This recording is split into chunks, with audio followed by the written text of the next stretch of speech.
Assalamualaikum dan salam sejahtera guys. Right. So hari ni kita nak sambung pembelajaran kita tentang persamaan linear dalam dua pemboleh ubah. Okey, maksud dua pemboleh ubah maksudnya dalam satu persamaan dia mesti ada X ataupun Y. Dia mesti ada A dengan B. Dia mesti ada lebih daripada satu pemboleh ubah iaitu dua pemboleh ubah. Okey, jadi contohnya kalau cikgu cakap macam ni, X tambah 3 sama dengan 4. Ada tak dua pemboleh ubah? Tak ada. Ini ada satu sahaja. Contoh kalau 3x tambah 40 per 5 sama dengan 4.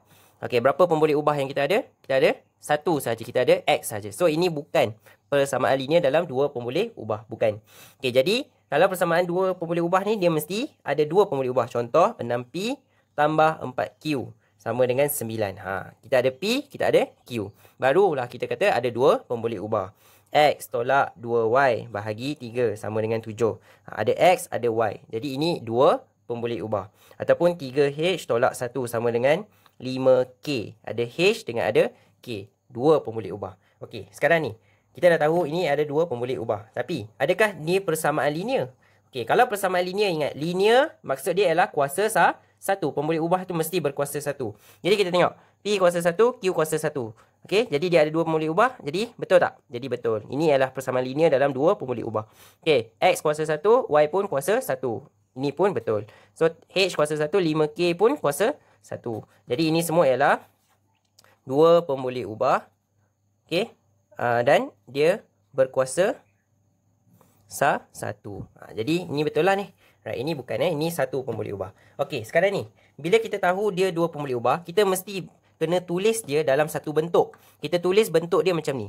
AX tambah BY sama dengan C.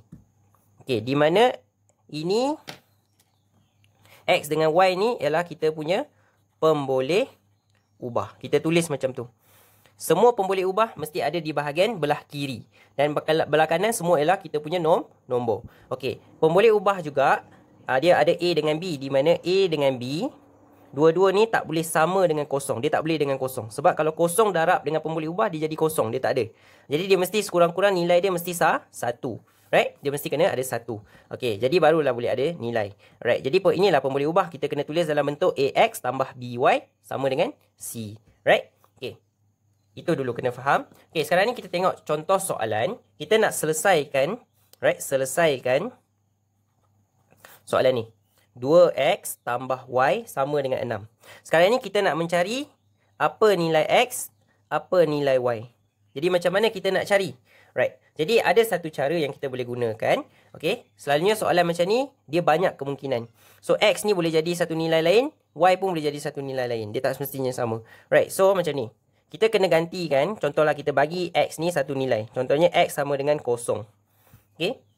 Bila x sama dengan kosong, kita gantilah masuk 2. Okay, x sama dengan kosong maksudnya kosong tambah y sama dengan 6. Right. 2 darab kosong, kosong. Jadi tinggal y. Y sama dengan 6. Jadi kita tahu bila x sama dengan kosong, y akan jadi 6. Boleh faham tak? Okay, seterusnya. Apa jadi kalau x sama dengan 1? Bila x sama dengan 1, 2 darab 1 tambah y sama dengan 6. Jadi 2 darab 1, 2 tambah y sama dengan 6. Jadi 2 tambah. Bawa ke sana jadi tolak 2 ini. Jadi y sama dengan 4. So bila x sama dengan 1, y kita ialah 4. Kita cari lagi satu penyelesaian yang sama. Okey, contoh bila x sama dengan 4, apa jadi? Kalau x sama dengan 4, 4 tambah y sama dengan 6. So 2 darab 4, 8 tambah y sama dengan 6. Bawa ke sana, 6 tolak 8. Y sama dengan negatif 2.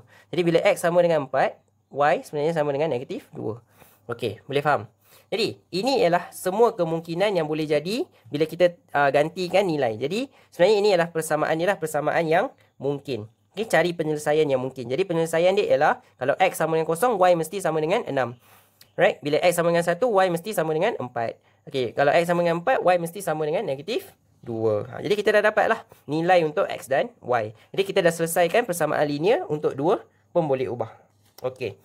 Jadi cara yang seterusnya ialah bila kita menggunakan graf. Okey. Contoh. Soalan bagi x tambah ni sama dengan ni. Okey. Lepas tu dia bagi kita jadual.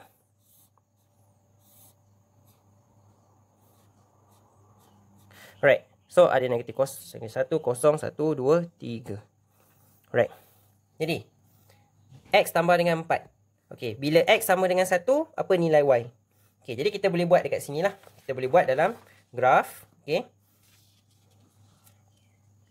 Right. Jadi, bila X tambah Y sama dengan 4. Okey. Bila X sama dengan negatif 1, Y sama berapa? Negatif 1 tambah Y sama dengan 4. Jadi Y sama dengan negatif bawa ke sana jadi positif. Jadi tambah 1. Jadi 4 tambah 1 jadi 5. Right. So nampak. Bila X sama dengan negatif 1, Y kita ialah 5. Right. Seterusnya. Bila X sama dengan 0. 0 tambah Y sama dengan 4. Jadi Y sama dengan 4. Bila X sama dengan 0, Y sebenarnya sama dengan 4. Okey, bila X sama dengan 1. 1 tambah Y sama dengan 4. Bawa ke sana, tolak. 4 tolak 1 jadi 3. Okey, jadi bila X sama dengan 1, Y sama dengan 3. Okey, seterusnya bila X sama dengan 2. 2 tambah Y sama dengan 4. Jadi bawa ke sana, dia akan jadi tolak. Tolak 2. So, Y sama dengan 2. Okey, bila X sama dengan 3. 3 tambah Y sama dengan 4. Jadi Y sama dengan 1. Okey, jadi kita dah dapat semua nilai kita untuk X dengan Y. Jadi, masihkah kamu ingat bagaimana untuk kita buat graf? Okey, jadi macam inilah kita buat graf. Jadi, sekarang kita nak kena plot. Kita nak kena lukis garisan kita. Okey, jadi first punya koordinat kita ada. Kita ada kat sini. Negatif 1, 5. Okey, ingat kita tulis dalam bentuk ni kan? X, Y. Kita tulis dalam bentuk ni, koordinat. Right, koordinat kita tulis dalam bentuk X, Y. Jadi, yang pertama koordinat kita ialah negatif 1, 5. Yang kedua, kita ada 0 dengan 4. Ketiga, 1 dengan 3. Keempat, 2 dengan 2. Dan yang terakhir, kita ada 3 dengan 1. Okey, sekarang ni mari kita plot. Kita ada koordinat ni. Macam mana kita nak plot kat garisan ni? Okey, kita tengok. Yang first, negatif 1. Negatif 1, 5. 5. Jadi, dekat sini garisan kita. Okey. Seterusnya, kita ada 0 dengan 4. Dekat sini. 1. Okey, line kita X ni 1. Y kita 3. Jadi, dekat sini. Okey, lepas tu, 2. 2 dengan 2. Jadi, dekat sini. Right, lepas tu 3 dan 1. 3, 1 dekat sini.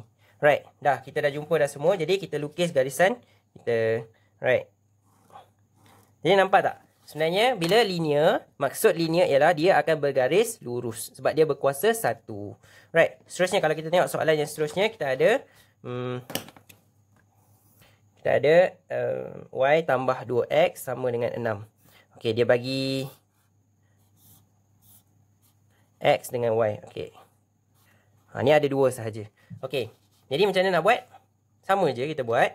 Jadi Y tambah 2X sama dengan 6. Jadi bila X sama dengan 0, Y tambah 2X 0 sama dengan 6. Jadi 2 darab 0, 0. Y tinggal Y. Y sama dengan 6. Jadi 6. Okey, seterusnya bila X sama dengan 3, Y tambah 2 masuk dengan 3 sama dengan 6. Jadi 6 tambah 2 darab 3, 6 sama dengan 6. 6 tolak ke sana, jadi 0. Y sama dengan 0. Okey. Okey, sekarang ni kita ada 2 koordinat kita. Satu ialah 0 dan Y. Satu lagi ialah 3 dengan 0. Sorry. 0 dengan Y pula. 0 dengan 6. Jadi satu ialah 3 dengan 0. Okey, sekarang ni kita tengok. Kat sini. Right. So, 0, 6 dekat sini. Okey, yang kedua 3 dengan 0. Jadi dekat sini. Right? Jadi kita dah boleh lukis garisan kita macam tu. Okey? Okey, boleh. Itu je 2 cara untuk kita buat penyelesaian bagi 2 pemboleh ubah. Right? Satu ialah kita gantikan nilai apa-apa pun boleh, mungkin. Okey, masuk je apa-apa nilai X sama dengan apa, masuk je. Lepas kita akan dapat nilai untuk Y. Yang kedua ialah kita boleh gunakan kaedah graf. Okey? Right, so cikgu harap benda ni membantu kamu. Kita akan jumpa lagi pada video yang datang di mana kita akan membuat persamaan yang serentak di antara 2 pemboleh ubah. Okay, so jumpa kamu pada video yang akan datang. Alright, bye-bye.